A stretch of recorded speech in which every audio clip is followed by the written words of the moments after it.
Hi all, welcome to competitive crack. ഞാൻ അവരുടെ Santhosh. December 2025 നമ്മുടെ നെറ്റ് എക്കണോമിക്സിന്റെ എക്സാം കഴിഞ്ഞു അല്ലേ? അതിന്റെ ആൻസർ കീ അനാലിസിസ് ആണ് നമ്മൾ ഈ വീഡിയോയിൽ ചെയ്യാൻ പോകുന്നത് കേട്ടോ. അപ്പോൾ ഒട്ടും സമയം കളയാതെ ആദ്യ ക്വസ്റ്റ്യനിലേക്ക് പോവാം. എന്താണ് ക്വസ്റ്റ്യൻ പറയുന്നത്? In which year the notes of 1000 denominations were demonetized for the first time? എന്താ ചോദിച്ചിരിക്കുന്നത്? ആദ്യമായിട്ട് 1000 രൂപ ഡിനോമിനേഷനിലുള്ളത് ഡീമോണിറ്റൈസ് ചെയ്തത് റീസെന്റ് ചെയ്തത് എല്ലാവർക്കും അറിയായിരിക്കും. എന്താ ചോദിച്ചേക്കുന്നത്? ആദ്യമായിട്ട്. നമ്മുടെ ആൻസർ കീയിൽ വരുന്നത് ഓപ്ഷൻ 2 ആയിട്ടുള്ള 1978 ആണ്. പക്ഷെ ആദ്യമായിട്ട് ഇന്ത്യയിൽ ഡിമോണിറ്റൈസ് ചെയ്തത് 1946 എന്നാണ് ആദ്യമായിട്ട് ഡിമോണിറ്റൈസ് ചെയ്തത്? ജാനുവരി 1946 ആദ്യമായിട്ട് ഡിമോണിറ്റൈസ് ചെയ്തത്. അന്ന് 1000 രൂപയാണ് ഡിമോണിറ്റൈസ് ചെയ്തത്. ക്ലിയർ അല്ലേ? അത് നമ്മുടെ ഇന്ത്യ ബ്രിട്ടീഷ് റൂളിന്റെ സമയത്തുള്ളപ്പോൾ തന്നെയാണ് ഇത് നടന്നത്. 46 ചെയ്തത്. അതായത് ബ്ലാക്ക് മാർക്കറ്റ് അല്ലെങ്കിൽ ബ്ലാക്ക് മണിയുടെ ആ ഒരു പ്രശ്നം പരിഹരിക്കാൻ വേണ്ടിയിട്ടാണ് ഡിമോണിറ്റൈസ് ചെയ്തത്. രണ്ടാമത് വന്നതാണ് ഈ 1970. അതും ജാനുവരി 1978 അന്നും 1000, 5000 ആൻഡ് ഇത് 5 5000 ആൻഡ് 10,000 രൂപയാണ് അന്ന് ഡിമോണിറ്റൈസ് ചെയ്തത്. മൂന്നാമത് ചെയ്തതാണ് 2016 നവംബർ 8, 2016 അവസാനമായിട്ട് ഇപ്പോൾ ഡിമോണിറ്റൈസേഷൻ ചെയ്തിരിക്കുന്നത്. അപ്പോൾ എന്തൊക്കെയായിരുന്നു? 500, 1000 നോട്ടുകളാണ് ഡിമോണിറ്റൈസ് ചെയ്തത്. ക്ലിയർ അല്ലേ? അപ്പോൾ ആദ്യമായിട്ട് ഇത് നമുക്ക് വേണമെങ്കിൽ ചാലഞ്ച് ചെയ്യാൻ പറ്റുന്ന ഒരു ക്വസ്റ്റ്യൻ ആണ്. ശരി, ഓപ്ഷനിൽ വെച്ച് നോക്കുമ്പോൾ ആദ്യത്തെ 1978 പക്ഷെ നമ്മളോട് ക്വസ്റ്റ്യനിൽ ചോദിച്ചേക്കുന്നത് ഫസ്റ്റ് ടൈം എന്നാണ് ചോദിച്ചേക്കുന്നത്. അതുകൊണ്ട് വേണമെങ്കിൽ ഈ ക്വസ്റ്റ്യൻ നമുക്ക് തെറ്റാന്ന് പറയാം അല്ലേ? അപ്പോൾ ജാനുവരി 1946 ആദ്യമായിട്ട് ഡിമോണിറ്റൈസ് ചെയ്തത്. 1000, 10,000 രൂപയാണ് ചെയ്തത്. രണ്ടാമത് വന്നത് ജാനുവരി 1978 1000, 5000, 10,000 ആയിരുന്നു. മൂന്നാമത് വന്നത് നവംബർ 8, 2016 500, 1000. ഓക്കെ, അപ്പൊ ഈ ഒരു ക്വസ്റ്റ്യൻ ക്ലിയർ ആയല്ലോ. നമ്മുടെ ആൻസർ കൊടുത്തേക്കുന്ന 2 ആണെങ്കിലും ശരിക്കത്തെ ഉത്തരം വരുന്നത് 1946 നമുക്ക് ചാലഞ്ച് ചെയ്യാൻ പറ്റുന്ന ഒരു ക്വസ്റ്റ്യൻ ആണ്. അടുത്ത ക്വസ്റ്റ്യൻ നോക്കിയാലോ. A theory that explains the phenomena of increasing public expenditure and state activity was proposed by. ഇവരിൽ ആരാണ്? നമ്മുടെ law of increasing state activity അല്ലെങ്കിൽ വാഗ്നേഴ്സ് ലോ എന്നൊക്കെ പറയുന്നതാണ്. ഇതിന്റെ ആൻസർ വരുന്നത് ഓപ്ഷൻ 4 അഡോൾഫ് വാഗ്നർ കൊണ്ടുവന്നത്. എന്താണ് ഇൻക്രീസിംഗ് സ്റ്റേറ്റ് ആക്ടിവിറ്റി അല്ലെങ്കിൽ അഡോൾഫ് വാഗ്നർ അല്ലെങ്കിൽ വാഗ്നേഴ്സ് ലോ എന്ന് പറയുന്നത്? അതായത് എക്കോണമി ഡെവലപ്പ് ചെയ്യുക, എക്കോണമിക്ക് ഗ്രോത്ത് ഉണ്ടാകുമ്പോൾ, നാഷണൽ ഇൻകം കൂടുമ്പോൾ ഗവൺമെന്റിന്റെ എക്സ്പെൻഡിച്ചറും ഇൻക്രീസ് ചെയ്യുമെന്ന് പറയുന്നതാണ് വാഗ്നേഴ്സ് ലോ അല്ലെങ്കിൽ ഇൻക്രീസിംഗ് സ്റ്റേറ്റ് ആക്ടിവിറ്റീസ് എന്ന് പറയുന്നത് കേട്ടോ. പബ്ലിക് എക്സ്പെൻഡിച്ചർ തിയറീസ് നമ്മൾ പഠിക്കുമ്പോൾ 3 തിയറീസ് മെയിൻ ആയിട്ട് പഠിക്കണം. ഇതിൽ നിന്ന് സ്ഥിരമായിട്ട് പബ്ലിക് എക്കണോമിക്സിന്റെ ഏരിയയിൽ നിന്ന് ചോദ്യം വരുന്നതാണ്. അതിൽ ആദ്യത്തെയാണ് നമ്മുടെ വാഗ്നേഴ്സ് ലോ അല്ലെങ്കിൽ ഇൻക്രീസിംഗ് സ്റ്റേറ്റ് ആക്ടിവിറ്റീസ് എന്ന് പറയുന്നത്. അതുകൂടാതെ തന്നെ നമ്മുടെ കോളിംഗ് ക്ലാർക്കിന്റെ ക്രിട്ടിക്കൽ മിനിമം ലിമിറ്റ് വെച്ചത് തിയറി ഉണ്ടല്ലോ. അതായത് 25% ആയിരിക്കണം. അതിന്റെ അപ്പുറത്തേക്ക് ടാക്സ് റേറ്റ് കൂട്ടിക്കഴിഞ്ഞാലും കുറഞ്ഞു കഴിഞ്ഞാലും ടാക്സ് റവന്യൂല് കുറവുണ്ടാവും അല്ലേ? അപ്പോൾ ഒപ്റ്റിമം പോയിന്റ് എന്ന് പറയാൻ 25% ഓഫ് GNP ആണെന്നാണ് എന്ത് പറയുന്നത്? നമ്മുടെ ക്രിട്ടിക്കൽ ലിമിറ്റ് ഹൈപ്പോത്തസിസ് പറയുന്നത് അല്ലെങ്കിൽ കോളിംഗ് ക്ലാർക്ക് ഹൈപ്പോത്തസിസ് പറയുന്നത്. മൂന്നാമത് വരുന്നത് ഏതാണ്? പീക്കോ വൈസ്മാന്റെ തിയറിയാണ് മൂന്നാമത് വരുന്നത്. അതെന്താ പറയുന്നത്? അതിൽ 3 എഫക്റ്റുകളുണ്ട്. ഡിസ്പ്ലേസ്മെന്റ് എഫക്ട്, ഇൻസ്പെക്ഷൻ എഫക്റ്റും കോൺസെൻട്രേഷൻ എഫക്ട്. ഇത് 3 എഫക്റ്റുകളും എന്താന്ന് പഠിക്കുക. അതുപോലെ വാഗ്നേഴ്സ് ലോ ഒക്കെ പറഞ്ഞ പോലെ സ്മൂത്ത് ആയിട്ടല്ല, റാദർ ജെർക്ക് അല്ലെങ്കിൽ സ്റ്റെപ്പ് ലൈക്ക് മാനറിലായിരിക്കും പബ്ലിക് എക്സ്പെൻഡിച്ചർ കൂടുന്നതെന്നും കൂടെ ആര് പറഞ്ഞിട്ടുണ്ട്? നമ്മുടെ പീകോക്ക് വൈസ്മാന്റെ ഹൈപ്പോത്തസിൽ പറയുന്നത് കേട്ടോ. പിന്നെ ബൗമോള് കോസ്റ്റിനെ ആസ്പദമാക്കിയിട്ടാണ് അത് പബ്ലിക് എക്സ്പെൻഡിച്ചർ തിയറി പറഞ്ഞത്. ഡാൽട്ടന്റെ മാക്സിമം സോഷ്യൽ അഡ്വാൻറ്റേജ് തിയറിയാണ് അദ്ദേഹത്തിന്റെ വരുന്നത് കേട്ടോ. സോ ഇത് ഒരു സിമ്പിൾ ക്വസ്റ്റ്യൻ ആണ്. ഇതൊന്നും തെറ്റിക്കാൻ പാടില്ലാത്തൊരു സിമ്പിൾ ക്വസ്റ്റ്യൻ ആണ്. ഏതാണ് ഇവിടുത്തെ പോയിന്റ് ശ്രദ്ധിക്കേണ്ടത്? ഇൻക്രീസിംഗ് പബ്ലിക് എക്സ്പെൻഡിച്ചർ അല്ലെങ്കിൽ സ്റ്റേറ്റ് ആക്ടിവിറ്റി എന്ന് പറയുന്നത് ഏതിന്റെയാണ് അപ്പോൾ വരുന്നത്? ആൻസർ അഡോൾഫ് വാഗ്നർ നമ്മുടെ വാഗ്നേഴ്സ് ലോ അല്ലെങ്കിൽ ഇൻക്രീസിംഗ് സ്റ്റേറ്റ് ആക്ടിവിറ്റി തിയറി എന്നൊക്കെ പറയുന്നത് പബ്ലിക് എക്സ്പെൻഡിച്ചർ തിയറീസ് ആണ്. ഇതൊക്കെ സുഖമായിട്ട് നിങ്ങൾക്ക് ശരിയാക്കാവുന്ന ക്വസ്റ്റ്യൻസ് ആണ് അല്ലേ? ഇനി അടുത്ത ക്വസ്റ്റ്യൻ നോക്കിയാലോ. When public revenue increases by more than 1% for a percent increase in GDP is known as. ഇവിടെ എന്തൊക്കെയാണ് ശ്രദ്ധിക്കേണ്ട കാര്യം? പബ്ലിക് റവന്യൂവും GDP ഇവര് തമ്മിലുള്ള റെസ്പോൺസ് നോക്കുന്ന ഏതാണ്? പബ്ലിക് റവന്യൂ, അതായത് tax, public revenue tax revenue എന്ന് വേണമെങ്കിൽ എടുക്കാം. ടാക്സ് റവന്യൂ പിന്നെ എന്താ നമുക്ക് പറഞ്ഞേക്കുന്നത്? GDP. ഇവര് തമ്മിലുള്ള റിലേഷൻ ആൻഡ് GDP തമ്മിലുള്ള റിലേഷൻ ഇവരിൽ ആരാ നോക്കുന്നത്? ഏതാ നോക്കുന്നത്? ടാക്സ് ബയോൺസി ആണ്. നമ്മുടെ ആൻസർ വരുന്നത് ഓപ്ഷൻ 4 ടാക്സ് ബയോൺസി എന്ന് പറഞ്ഞു കഴിഞ്ഞാൽ GDP ചേഞ്ച് ചെയ്യുന്നതിനനുസരിച്ച് എത്രമാത്രം നമ്മുടെ എന്താ പബ്ലിക് റവന്യൂ ചേഞ്ച് ചെയ്യും എന്ന് പറയുന്നതാണ്. ടാക്സ് ബയോൺസി ഗ്രേറ്റർ ദാൻ 1 വരുന്ന സിറ്റുവേഷൻ ആണ് ഇത്. ലെസ് ദാൻ വരുവാണെങ്കിൽ മോർ ദാൻ 1% അല്ല, ലെസ് ദാൻ 1% ആയിരിക്കും ഇൻക്രീസ് വരുന്നത്. ക്ലിയർ അല്ലേ? അതാണ് നമ്മുടെ ഓപ്ഷൻ 4 ആണ് ആൻസർ വരുന്നത്. ഇനി ഇത് എന്താ ഫസ്റ്റ് ഓപ്ഷൻ എന്താ പറയുന്നത്? ഇത് സെൻട്രൽ വാറ്റ് ആണ്. എന്താണ്? സെൻട്രൽ വാറ്റ്. ഇപ്പൊ വാറ്റ് ആണോ ഉള്ളത്? വാല്യൂ ആഡഡ് ടാക്സ് ആയിരുന്നു വാറ്റ് എന്ന് പറഞ്ഞു കഴിഞ്ഞാൽ ഇപ്പോൾ വാല്യൂ ആഡഡ് ടാക്സ് ആണോ ഉള്ളത്? അല്ല അല്ലെ? ഇപ്പൊ ഏതാണ് നമ്മുടെ നിലവിലുള്ളത്? GST. വാറ്റിനെ GST റീപ്ലേസ് ചെയ്തു. അതായത് നമ്മുടെ ടാക്സ്, ഈ ഒരു ഇൻഡയറക്ട് ടാക്സ് ആയിരുന്നു നമ്മുടെ വാറ്റ് എന്ന് പറഞ്ഞു കഴിഞ്ഞാൽ. അപ്പൊ ഈ ഓപ്ഷൻ അതുകൊണ്ട് തെറ്റി. ഇൻഇലാസ്റ്റിക് ടാക്സ് സിസ്റ്റം എന്ന് പറഞ്ഞാൽ എന്താണ്? GDP അല്ലെങ്കിൽ ടാക്സ് റേറ്റ് ചേഞ്ച് ചെയ്താലും ടാക്സ് റവന്യൂവിൽ മാറ്റമില്ലാത്തതിനാണ് എന്ത് പറയുന്നത്? Inelastic tax system. ക്ലിയർ അല്ലേ? എന്താണ് പറയുന്നത്? ടാക്സ് റേറ്റിലോ GDPയിലോ ഒരു ചേഞ്ച് വന്നു എന്ന് വിചാരിക്കുക, പക്ഷേ നമ്മുടെ ടാക്സ് റവന്യൂവിൽ ചേഞ്ച് ഉണ്ടാവുന്നില്ല. അതിനാണ് എന്താ പറയുന്നത്? ഇൻഇലാസ്റ്റിക് ടാക്സ് സിസ്റ്റം എന്ന് പറയുന്നത്. അപ്പൊ അതും അല്ല. ഇവിടെ എന്താണ്?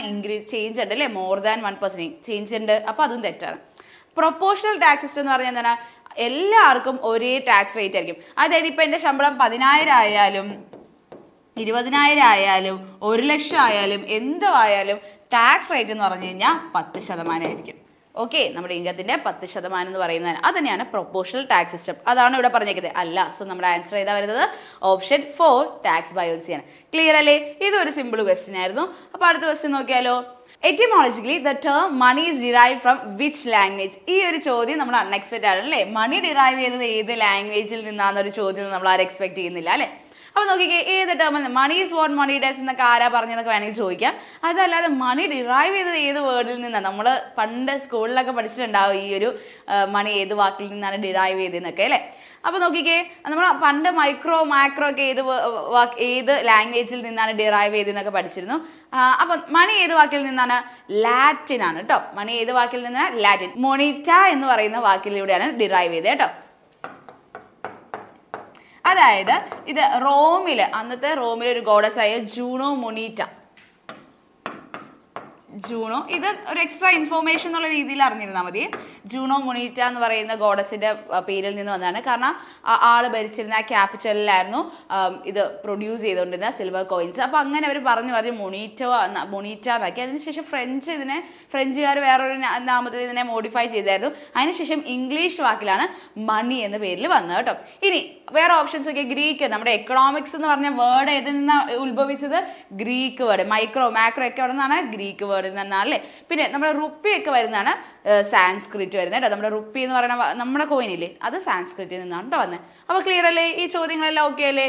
ഇനി നിങ്ങളപ്പോൾ 2026 ജൂണിലേക്ക് പഠിക്കാൻ നെറ്റ് എക്കണോമിക്സ് ക്രാക്ക് ചെയ്യണമെന്ന് ആഗ്രഹിക്കുന്ന എല്ലാവരും JRF ആണ് നിങ്ങളുടെ സ്വപ്നമെങ്കിൽ കോമ്പറ്റേറ്റീവ് ക്രാക്കറിൽ ജോയിൻ ചെയ്യാൻ നമ്മുടെ ലോങ് ടേം ബാച്ച് സ്റ്റാർട്ട് ചെയ്തിട്ടുണ്ട് കേട്ടോ. ഇനി നമ്മുടെ മുന്നിൽ ഏകദേശം ഒരു 180 ഡേയ്സ് ആണുള്ളത് അല്ലേ? കൃത്യമായി ഇപ്പം തന്നെ നിങ്ങൾ സിലബസ് കവർ ചെയ്ത് പോയാൽ നിങ്ങൾക്ക് നെറ്റ് ക്രാക്ക് ചെയ്യാൻ പറ്റും. നെറ്റ് മാത്രമല്ല JRF എന്നുള്ള സ്വപ്നവും നിങ്ങൾക്ക് സഫലീകരിക്കാൻ പറ്റും അല്ലേ? നമുക്കറിയാം 10 യൂണിറ്റ് ഉണ്ട്. എക്കണോമിക്സ് എത്ര വാസ്റ്റ് ആണല്ലേ? എല്ലാ മൊഡ്യൂൾസിനും ഡീപ്പായിട്ട് തന്നെ പഠിച്ചു പോകണം. അത് മാത്രമല്ല കുറേ പ്രോബ്ലംസ് വരുന്നുണ്ട്. അത് മാത്രമല്ല കുറേ ക്രോണോളജി വരുന്നുണ്ട്. എന്തോരം ക്രോണോളജീസ് ആണല്ലേ ഉള്ളത്? കൺവെൻഷൻ പഠിക്കണം, ടാക്സ് ക്രോണോളജി പഠിക്കണം, അതുപോലെ തന്നെ എല്ലാ തിയറികളുടെയും ക്രോണോളജി പഠിക്കണം അല്ലേ? എല്ലാം നല്ല ഡിഫിക്കൽട്ടാണ്. അത് മാത്രമല്ല ബഡ്ജറ്റ്, എക്കണോമിക് സർവേ, ഏറ്റവും കുറഞ്ഞ 2 വർഷത്തെങ്കിലും എക്കണോമിക് സർവേയും ബഡ്ജറ്റും പഠിക്കണം. അങ്ങനെ ഒരു വാസ്റ്റ് ആണ് എക്കണോമിക്സ് തന്നെ. അപ്പോൾ ഗൈഡ് ചെയ്യാൻ ഒരു മെൻറ്റർ ഉണ്ടെങ്കിൽ നിങ്ങൾക്ക് തീർച്ചയായിട്ടും സുഖമായിട്ട് നെറ്റ് ക്രാക്ക് ചെയ്യാൻ പറ്റും. അപ്പോൾ നമ്മളെ കോൺടാക്ട് ചെയ്യാനുള്ള നമ്പർ നമ്മൾ പൊക്കത്ത് കൊടുത്തിട്ടുണ്ട്. 8086881144 ആണ്. അപ്പോൾ ജോയിൻ ചെയ്യാൻ ആഗ്രഹിക്കുന്ന എല്ലാവരും ഈ നമ്പറിൽ കോൺടാക്ട് ചെയ്യുക. അതുകൂടാതെ തന്നെ നമുക്കൊരു ഫ്രീ വാട്സ്ആപ്പ് ഗ്രൂപ്പും ഉണ്ട്. അതിന്റെ ലിങ്ക് നമ്മൾ ഡിസ്ക്രിപ്ഷനിൽ കൊടുത്തിട്ടുണ്ട്. എന്തായാലും എല്ലാവരും ആ ഗ്രൂപ്പിൽ ജോയിൻ ചെയ്യുക കേട്ടോ. അപ്പോൾ അടുത്ത ക്വസ്റ്റ്യനിലേക്ക് പോയാലോ. Given the demand function Q = 100 - P square ആണ്. ഇത് P⁻²2 ആണ്. ഓക്കെ, P⁻²2 ആണ് വരുന്നത്. Elasticity of demand at price = 5. Price 5 ആയിരിക്കുമ്പോൾ ഇലാസിറ്റി ഡിമാൻഡ് ആണ്. ഭയങ്കര സിമ്പിൾ ക്വസ്റ്റ്യൻ ആണ്. മാത്തമാറ്റിക്കലി ഇത്ര സിമ്പിൾ ക്വസ്റ്റ്യൻ ചോദിക്കുമെന്ന് നമുക്ക് തോന്നില്ല. അപ്പോൾ എന്താ പറഞ്ഞിരിക്കുന്നത്? നോക്കാം. Q = 100 - P സ്ക്വയർ തന്നിട്ടുണ്ട്. നമ്മുടെ പ്രൈസ് എന്ന് പറയുന്നത് 5 തന്നിട്ടുണ്ട്. എന്താ കാണാൻ പറഞ്ഞേക്കുന്നത്? ഇലാസിറ്റി ഓഫ് ഡിമാൻഡ് ആണ് കാണാൻ പറഞ്ഞേക്കുന്നത്. ഇലാസിറ്റി ഓഫ് ഡിമാൻഡ്, നമ്മുടെ ഡിമാൻഡിന്റെ ഇക്വേഷൻ എന്താ നമുക്കറിയാം അല്ലേ? ഇവിടെ delta Q by delta P into P by Q ആണ് അല്ലേ? ഇത് നിങ്ങൾക്ക് അറിയാമായിരിക്കുമല്ലോ. അപ്പോൾ ഇലാസ്റ്റിറ്റി ഓഫ് ഡിമാൻഡിന്റെ ഇക്വേഷൻ വരുമ്പോൾ നമ്മൾ എന്താ ചെയ്യുന്നതെന്ന് വെച്ച് കഴിഞ്ഞാൽ ഈ ഡെൽറ്റയ്ക്ക് വരുന്നത് നമ്മൾ ഡെറിവേറ്റീവ് എടുക്കുക. Derivative of Q by derivative of P into P by Q ചെയ്യുക.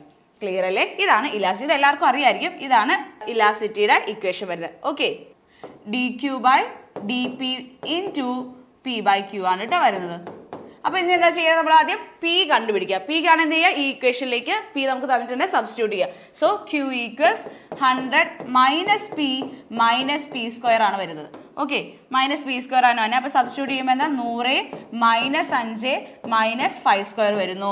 അപ്പോൾ 100 മൈനസ് 5 മൈനസ് 25 വരുന്നു. അപ്പോൾ എത്രയാ? 100 മൈനസ് 30 വരുമ്പോൾ എത്ര വരുന്നു? 70. ക്യൂ നമുക്ക് 70 കിട്ടി. ക്ലിയർ അല്ലേ? ക്യൂ 70 കിട്ടി. നമുക്ക് വേറെ എന്താ അറിയാം? പി എന്നുള്ളത് 5 എന്നും നമുക്കറിയാം. പിയും ക്യൂവും കിട്ടി. ഇതാ ഇത് രണ്ടും കിട്ടി. ഇനി ഡെറിവേറ്റീവ് എടുത്താൽ പോരെ? എങ്ങനെയാണ് ഡെറിവേറ്റീവ് എടുക്കുന്നത്? എന്താ ഡെറിവേറ്റീവ്? 100 മൈനസ്. അപ്പോൾ 100ന്റെ ഡെറിവേറ്റീവ് എന്താ വരുന്നത്? 0 ആണ്. ഒരു നമ്പറിന്റെ ഡെറിവേറ്റീവ് എന്ന് പറഞ്ഞാൽ 0 ആണ്. മൈനസ് പിയുടെ ഡെറിവേറ്റീവ് എന്താണ്? 1 ആണ്. പി സ്ക്വയറിൻ്റെ എന്താണ്? 2p ആയിരിക്കും. ഇതിൻ്റെ അകത്തേക്ക് ഞാൻ എന്ത് സബ്സ്റ്റിറ്റ്യൂട്ട് ചെയ്യാണ്? 5 സബ്സ്റ്റിറ്റ്യൂട്ട് ചെയ്യാണ്. അപ്പോൾ -1 -2 ഇൻറ്റു 5 വരും.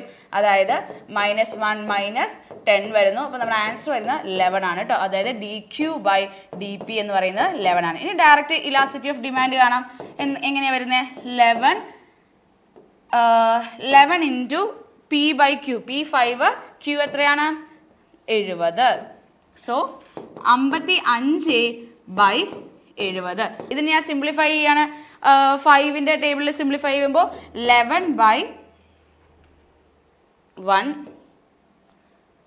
14 വന്നു. ഇത് നമ്മൾ എന്ത് ചെയ്യുക? ഇനി ചെയ്ത് നോക്കുക. ഇത് ചെയ്യാതെ തന്നെ നിങ്ങൾക്ക് അറിയാൻ പറ്റുമല്ലോ. ഇത് ഈവൻ ഇഫ് ചെയ്ത് നോക്കിയില്ലെങ്കിൽ നിങ്ങൾക്ക് അറിയാം 0 പോയിന്റ് എന്തെങ്കിലും ആയിരിക്കും തന്നെ. ചെയ്ത് നോക്കുന്നത് ഏറ്റവും നല്ലത്. ചെയ്ത് നോക്കിയില്ലെങ്കിൽ നമുക്ക് അറിയാൻ പറ്റും എന്താ? 11 ഡിവൈഡഡ് ബൈ 14 വരുമ്പോൾ എന്തായാലും 0 പോയിന്റ് സംതിങ് ആയിരിക്കും വരുന്നത്. നിങ്ങൾക്ക് ഉറപ്പല്ലേ? ക്ലിയർ അല്ലേ? നമുക്ക് ചെയ്ത്, കാരണം ഡിനോമിനേറ്റർ വലുതാണ്. ഉറപ്പായിട്ട് ഇത് ഡിവൈഡ് ചെയ്ത് നോക്കിക്കേ. ഇതാ 11 ബൈ 14. അപ്പോൾ എന്തായാലും എന്താ ഒരു പോയിന്റ് വേണം. 0 പോയിന്റ് എന്ന് പറയുന്നത് പോയിന്റ് അവിടെ വേണം. അപ്പോൾ എന്താണ്? ഒന്നിനേക്കാൾ ചെറുതാണെന്ന് നമുക്കറിയാം അല്ലേ? സോ നമുക്ക് ഈവൻ ഇഫ് നിങ്ങൾ ചെയ്ത് നോക്കിയില്ലെങ്കിൽ നമുക്കത് അറിയാൻ പറ്റും. അപ്പോൾ എന്താണ്? ഒരു പോയിന്റ് ഇട്ട നമ്പറാണ്. ഇലാസ്റ്റിറ്റി എന്താണ് ഇവിടെ ചോദിച്ചേക്കണേ? ഏത് ടൈപ്പ് ഇലാസ്റ്റിറ്റി ആണ്? Elasticity of demand greater than 1 വരുമ്പോൾ എന്താണ്? ഇലാസ്റ്റിക് ആണ്. Elasticity of demand less than 1 വരുമ്പോൾ എന്താണ്? ഇൻഇലാസ്റ്റിക് ആയിരിക്കും. ഇനി elasticity of demand equal to 1 വരുമ്പോൾ എന്താണ്? യൂണിറ്ററി ഇലാസ്റ്റിക് ആയിരിക്കും കേട്ടോ. ഓക്കെ, നമുക്കിവിടെ അറിയാം ഗ്രേറ്റർ ഒന്നിനെ മേലിലാണോ വന്നെ? അല്ല, ഒന്നിനോട് ഒരിക്കലും അത് ഈക്വലും ആവുന്നില്ല. സോ നമുക്കറിയാം ലെസ് ദാൻ 1 ആണ് വന്നെ. സോ ആൻസർ എന്താണ് വരുന്നത്? ഇൻഇലാസ്റ്റിക് ആണ്. ഞാൻ നിങ്ങൾക്കോട് ഇതിൻ്റെ ഒരു ട്രിക്ക് നമ്മളത് ചെയ്ത് നോക്കണമെന്നില്ല. പോയിന്റ് ഇട്ടൊരു നമ്പറാണ് ഉറപ്പായിട്ടും വരുള്ളൂ. ആ പോയിന്റ് ഇട്ട നമ്പർ എന്താണ്? ഒന്നിലേക്ക് താഴെയാണ് അല്ലേ? അപ്പോൾ ഇൻഇലാസ്റ്റിക് ആണ് നമ്മുടെ ആൻസർ തന്നെ. ക്ലിയർ അല്ലേ? ഈ ചോദ്യം സിമ്പിൾ അല്ലേ? ആദ്യം നമ്മൾ എന്താ ചെയ്യേണ്ടത്? ഇക്വേഷൻ അറിഞ്ഞിരിക്കുക. എന്താണ് ഇലാസ്റ്റിറ്റി ഓഫ് ഡിമാൻഡ് ഇക്വേഷൻ എന്ന് പറഞ്ഞു കഴിഞ്ഞാൽ? D Q by D P into P by Q ആണ്. നമുക്ക് പി തന്നിട്ടുണ്ട്. പിയിൽ നിന്ന് ഇക്വേഷനിൽ സബ്സ്റ്റിറ്റ്യൂട്ട് ചെയ്ത് കഴിഞ്ഞാൽ ക്യൂവും കിട്ടും. പിന്നെ ഡെറിവേറ്റീവ് എടുക്കുക, എല്ലാ ഇക്വേഷൻസ് എല്ലാ നമ്പേഴ്സും സബ്സ്റ്റിറ്റ്യൂട്ട് ചെയ്യുക. സിമ്പിൾ അല്ലേ? ഇത് സിമ്പിൾ ചോദ്യമായിരുന്നു. ഇനി അടുത്ത ക്വസ്റ്റ്യൻ നോക്കിയാലോ? In a situation of decline in price of a Giffen good we find. Price of a Giffen ഗുഡിന്റെ പ്രൈസ് കുറഞ്ഞപ്പോൾ ഈ ഇങ്ങനത്തെ ടൈപ്പ് ക്വസ്റ്റ്യൻസ് ഇപ്പോൾ ഈ ഇടയായിട്ട് ഒത്തിരി ചോദിക്കാറുണ്ട്. സ്റ്റുഡൻസ് എന്നാലും ഈ ഒരു ഏരിയയിൽ നിന്ന് തെറ്റിക്കാറുണ്ട് അല്ലേ? അപ്പോൾ നിങ്ങൾ ആദ്യം അറിഞ്ഞിരിക്കേണ്ട കാര്യം നോർമൽ ഗുഡിന്റെ, ഗിഫൻ ഗുഡിന്റെ, ഇൻഫീരിയർ ഗുഡിന്റെ ഈ 3 പേരിൽ ഒരാളുടെ ആയിരിക്കും സ്ഥിരമായിട്ട് ചോദിക്കാറുള്ളത്. സാധാരണഗതിയിൽ ഇൻഫീരിയറും ഗിഫനും ആയിരിക്കും ചോദിക്കണേ. നോർമൽ അങ്ങനെ ചോദിക്കാറില്ല. ഓക്കെ, അവരുടെ പ്രൈസ് എഫക്റ്റും ഇൻകം എഫക്റ്റും സബ്സ്റ്റിറ്റ്യൂഷൻ എഫക്റ്റും ആണ് അറിഞ്ഞിരിക്കേണ്ടത്. Normal good, inferior good, Giffen good, അങ്ങനെ 3 ടൈപ്പ് ഗുഡാണ് നമുക്ക് ഉള്ളത് കേട്ടോ. പ്രൈസ് എഫക്റ്റ് എന്താ? പ്രൈസ് എഫക്റ്റ് എന്ന് പറഞ്ഞു കഴിഞ്ഞാൽ പ്രൈസിൽ ഉണ്ടാകുന്ന ചേഞ്ച് മൂലം കൺസ്യൂമേഴ്സ് അവരുടെ ക്വാണ്ടിറ്റി ഡിമാൻഡിൽ കുറവ് വരുന്നു. Okay, while other things remains constant. Ceteris paribus ആണ്. ക്ലിയർ അല്ലേ? എന്താ പറഞ്ഞു കഴിഞ്ഞാൽ പ്രൈസിൽ ചേഞ്ച് വന്നുകൊണ്ട് അവരുടെ ഗുഡ്സ് ആൻഡ് സർവീസ് ഡിമാൻഡ് ചെയ്യുന്നതിൽ വരുന്ന ചേഞ്ചസിനെയാണ് പ്രൈസ് എഫക്റ്റ് എന്ന് പറയുന്നത്. നോർമൽ ഗുഡിൽ പ്രൈസ് എഫക്റ്റ് നെഗറ്റീവ് ആണ്, ഇൻഫീരിയർ ഗുഡിൽ നെഗറ്റീവ് ആണ്, ഗിഫൻ ഗുഡിൽ പോസിറ്റീവ് ആണ്. ഇനി ഇൻകം എഫക്റ്റ് എന്താ? ഇൻകം എഫക്റ്റ് പറഞ്ഞു കഴിഞ്ഞാൽ നമ്മൾ റിയൽ ഇൻകത്തിൽ ചേഞ്ച് വരുന്നതുകൊണ്ട് ഗുഡ്സ് ആൻഡ് സർവീസിൽ വരുന്ന ചേഞ്ച് ആണ് അല്ലേ? ഇൻകം എഫക്റ്റ് എന്താണ്? നോർമൽ ഗുഡിൽ പോസിറ്റീവ് ആണ്, ഇൻഫീരിയറിലും ഗിഫണിലും എന്താണ് നെഗറ്റീവാണ്. ഇതിൽ ഏറ്റവും കൂടുതൽ ശ്രദ്ധിക്കേണ്ട പോയിന്റ് എന്ന് പറഞ്ഞു കഴിഞ്ഞാൽ ഇതാണ്. ഞാൻ മാറ്റുന്നില്ല. Income effect is less than substitution effect ആണ് ഇവിടെ വരുന്നത്. Income effect greater than substitution effect ആണ് ഗിഫണിലും തന്നെ. ഇതെന്താ ഉദ്ദേശിക്കുന്നത്? ഇവിടത്തെ നമ്മുടെ നെറ്റിൽ സാധാരണഗതിയിൽ ഈ ഒരു പോയിന്റിൽ നിന്നാണ് ചോദ്യം ചോദിക്കുന്നത്. മനസ്സിലായി? ഈ ഒരു ഒറ്റ പോയിന്റിൽ നിന്നാണ് നെറ്റിലെ ഏറ്റവും കൂടുതൽ ചോദ്യങ്ങൾ ചോദിക്കുന്നത്. ഇവിടെ എന്താ പറഞ്ഞേക്കുന്നത്? ഇൻകം എഫക്റ്റ് രണ്ടിൻ്റെയും നെഗറ്റീവാണ്. ഇൻകം എഫക്റ്റ് നെഗറ്റീവാണ്. പക്ഷേ സബ്സ്റ്റിറ്റ്യൂഷൻ എഫക്റ്റ് ആണ് ഇൻഫീരിയർ ഗുഡിന് ഗ്രേറ്റർ വരുന്നത്. ഗിഫൺ ഗുഡിന് substitution effect is less than income effect ആണ് കേട്ടോ വരുന്നത്. ഇനി 3 പേരുടെ സബ്സ്റ്റിറ്റ്യൂഷൻ എഫക്റ്റ് എന്ന് പറയുന്നത് നെഗറ്റീവാണ്. ക്ലിയർ അല്ലേ? അപ്പോൾ ഈ ഒരു ടേബിൾ നിങ്ങൾ മസ്റ്റ് ആയിട്ട് പഠിച്ചു വെക്കുക. ഇപ്പൊ ഞാൻ ഇത് ചെയ്തേക്കുന്നുണ്ടേ, income effect less than substitution effect, income effect greater than substitution effect എന്ന് പറയുന്നില്ലേ, ഇതാണ് ഈ ഏരിയയിൽ നിന്നാണ് ഏറ്റവും കൂടുതൽ ചോദ്യം നെറ്റിന് വരുന്നത് കേട്ടോ. നിങ്ങൾ പ്രീവിയസ് ഇയർ ക്വസ്റ്റ്യൻസ് എടുത്ത് നോക്കി അറിയാൻ പറ്റും അത്.